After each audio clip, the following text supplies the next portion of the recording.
Assalamualaikum warahmatullahi wabarakatuh. Perkenalkan kami di sini dari kelompok 12 mata kuliah Administrasi dan Supervisi Pendidikan dengan dosen pengampu Ibu Nelitawati SPD, MPD, PhD, dan Ibu Fadila Yunistita. Kami di sini akan mempresentasikan hasil diskusi dari kelompok kami mengenai konsep dasar, prinsip, dan peranan supervisi pendidikan. Saya di sini Anissa Rahmadani sebagai moderator dengan NIM 21231048 dan rekan saya Nola Afriani dengan NIM 21231018 dan rekan saya selanjutnya yaitu Askia Hanifah dengan NIM 21231052 dan rekan saya yang terakhir yaitu Alifatul Ummah dengan NIM 21329114. Kami di sini akan membahas yaitu Topik yang akan dibahas yaitu menjelaskan konsep dasar, prinsip, dan peranan supervisi pendidikan. Materi pertama akan disampaikan oleh rekan saya Nola Afriani. Kepada Nola Afriani, waktu dan tempat dipersilahkan. Baik, terima kasih atas kesempatan dari moderator. Di sini saya akan menyampaikan materi terkait konsep dasar supervisi pendidikan, yaitu meliputi pengertian, rasional, tujuan, dan fungsi. Yang pertama yaitu pengertian supervisi pendidikan. Di Indonesia sendiri, supervisi baru dikenakan sekitar 60 tahun yang lalu. Secara bahasa atau etimologi, supervisi berasal dari bahasa Inggris yaitu to supervise yang berarti mengawasi. Selain itu, juga ada beberapa sumber lainnya yang menyatakan bahwa supervisi berasal dari dua kata yaitu super dan visi, di mana super berarti lebih dan visi yang berarti kemampuan melihat. Dalam dunia pendidikan, kepala sekolah atau kepala lembaga di sekolah tersebut digambarkan sebagai orang afek dan superior, sedangkan guru digambarkan sebagai orang yang memerlukan kepala sekolah.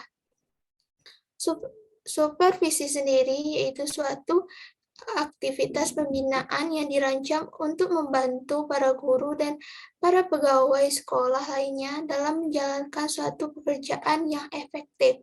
Pendapat ini disampaikan oleh Purwanto pada 2000. Sementara itu, Munalung pada 2005 menyatakan pendapatnya di mana supervisi merupakan proses untuk menerapkan pekerjaan yang sudah dilaksanakan, menilainya, dan bila perlu mengoreksi dengan maksud supaya pelaksanaan pekerjaan sesuai dengan rencana semula. Selain itu, supervisi juga diartikan sebagai pengawasan terhadap pelaksanaan kegiatan teknis edukasi di sekolah, bukan sekedar pengawasan fisik terhadap material. Selanjutnya yaitu supervisi rasional.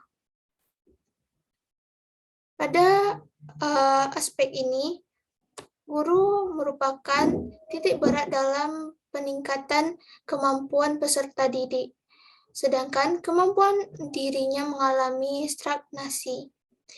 Guru yang profesional adalah mereka yang memiliki kemampuan profesional dalam berbagai kapasitas dalam pendidik. Adapun yang bermutu dapat diukur dari 5 indikator. Yang pertama yaitu kemampuan profesional, sebagaimana diukur dari ijazah, jenjang pendidikan, jabatan, golongan, serta pelatihan. Yang kedua yaitu upaya profesional, di mana ini diukur dalam aspek mengajar, mengabdi, dan meneliti. Yang ketiga yaitu waktu yang dicurahkan untuk kegiatan profesional, sebagaimana hal ini diukur dalam masa jabatan dan pekerjaan. Yang keempat yaitu kesesuaian antara keahlian dan pekerjaannya. Yang kelima yaitu tingkat kesejahteraan, di mana hal ini diukur dari gaji atau upah yang diperoleh guru atau pegawai sekolah secara rutin. Aspek yang ketiga yaitu tujuan supervisi pendidikan. Pendidikan sendiri bertujuan untuk meningkatkan kualitas sumber daya manusia dalam segala aspek dan dimensinya.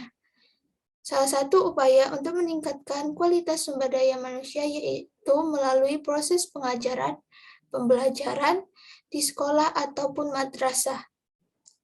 Dalam usaha meningkatkan kualitas sumber daya manusia, guru merupakan komponen sumber daya yang harus dibina dan dikembangkan terus-menerus sesuai dengan perkembangan zaman.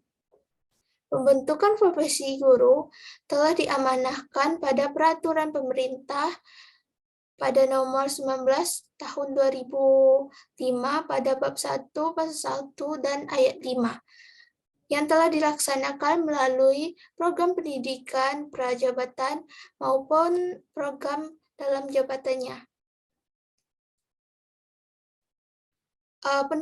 Pendapat lain tentang tujuan supervisi pendidikan ini juga disampaikan oleh Made Pidarta, yaitu 4 tujuan. Yang pertama, membantu menciptakan lulusan optimal dan kuantitas dan kualitas yang baik.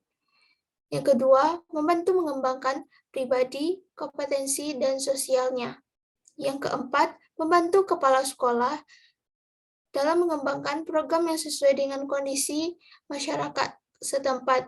Dan yang terakhir, ikut meningkatkan kerjasama dengan masyarakat atau komit sekolah. Hal ini juga disampaikan oleh Primata Made pada tahun 2009. Yang terakhir yaitu fungsi supervisi pendidikan. Hal ini disampaikan oleh A. Saertian dengan 8 fungsi supervisi pendidikan. Yang pertama, mengkoordinir semua usaha sekolah. Kedua, melengkapi kepemimpinan sekolah. Yang ketiga, memperluas pengalaman guru-guru. Yang keempat, menstimulasi usaha-usaha yang kreatif. Yang kelima, memberi fasilitas dan penilaian terus-menerus. Keenam, menganalisis situasi belajar mengajar. Dan yang terakhir, meningkatkan pengetahuan dan keterampilan pada setiap anggota staf. Sekian materi yang dapat saya sampaikan. Saya kembalikan kepada moderator. Baik, terima kasih kami sampaikan kepada Nala Afriani. Materi selanjutnya akan disampaikan oleh rekan saya Askia Hanifah. Kepada Askia Hanifah, waktu dan tempat dipersilakan.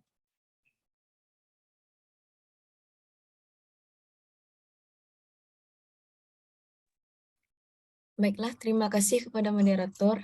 Selanjutnya, saya akan menjelaskan mengenai ruang lingkup akademik dan manajerial. Kegiatan yang paling penting dan paling utama dari supervisi adalah pembinaan dan pengembangan yang diberikan kepada seluruh guru dan pegawai, serta staf sekolah lainnya, untuk mencapai atau memperoleh kualitas pembelajaran yang lebih baik, maka sangat perlu dilakukannya supervisi. Jika supervisi dapat terlaksana dengan baik, maka akan dapat meningkatkan kualitas pembelajaran di sekolah. Dengan meningkatnya kualitas pembelajaran, diharapkan hasil belajar siswa juga ikut meningkat, sehingga untuk lulusan sekolah juga akan meningkat pula. Menurut Ari Kunto, tahun 2004, lebih rinci ia mengidentifikasikan sasaran supervisi yang ditinjau dari objek yang akan disupervisi menjadi 3 kategori, yaitu yang pertama, supervisi akademik. Supervisi akademik ini lebih menekankan pada masalah akademik atau masalah pembelajaran, di mana supervisi ini membantu guru dalam mengembangkan kemampuannya untuk mengelola pembelajaran dan meningkatkan mutu dari hasil pembelajaran. Yang kedua, supervisi administrasi, di mana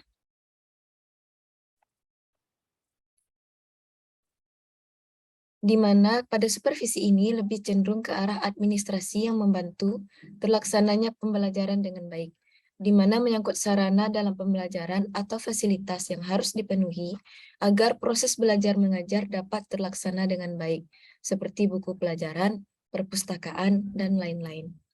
Yang ketiga itu supervisi lembaga, di mana untuk supervisi lembaga ini dimaksudkan untuk meningkatkan kinerja sekolah dan nama baik sekolah yang akan dapat meningkatkan kualitas sekolah. Baiklah, sekian penyampaian materi dari saya. Saya kembalikan kepada moderator. Terima kasih kami ucapkan kepada Askia Hanifah. Materi selanjutnya akan disampaikan oleh rekan saya Alifatul Ummah. Kepada Alifatul Ummah, waktu dan tempat dipersilahkan. Baiklah, terima kasih kepada moderator. Selanjutnya saya akan menjelaskan tentang prinsip supervisi pendidikan. Prinsip-prinsip supervisi pendidikan kepala sekolah sebagai supervisor dalam melaksanakan tugasnya harus memperhatikan prinsip-prinsip supervisi agar dalam pelaksanaan supervisi dapat berjalan dengan baik dan lancar. Yang pertama ada prinsip ilmiah. Prinsip ilmiah mengandung ciri-ciri. 1.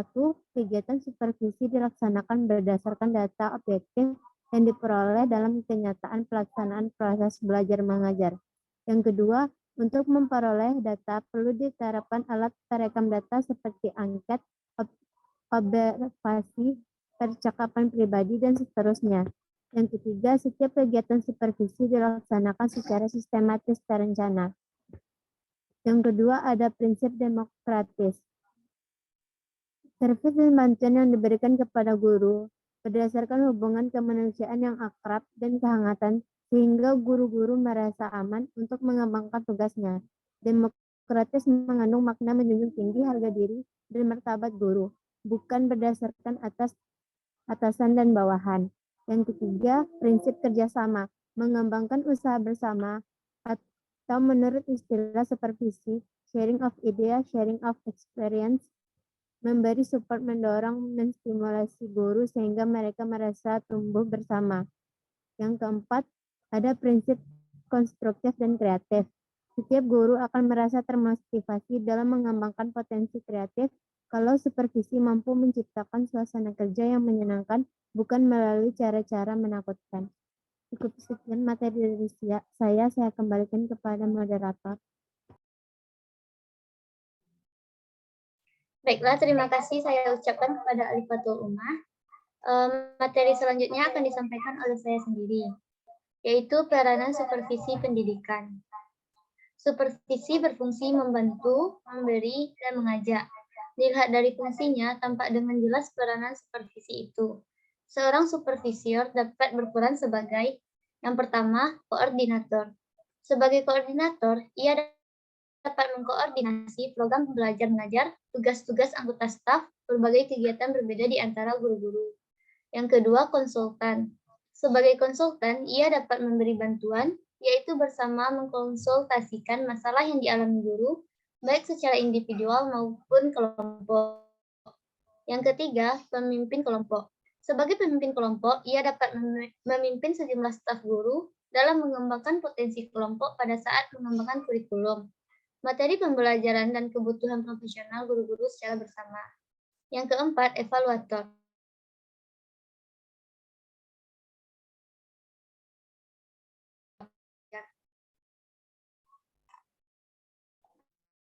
Baiklah, sekian presentasi dari kelompok kami. Jika terdapat kesalahan, mohon maaf. Assalamualaikum warahmatullahi wabarakatuh.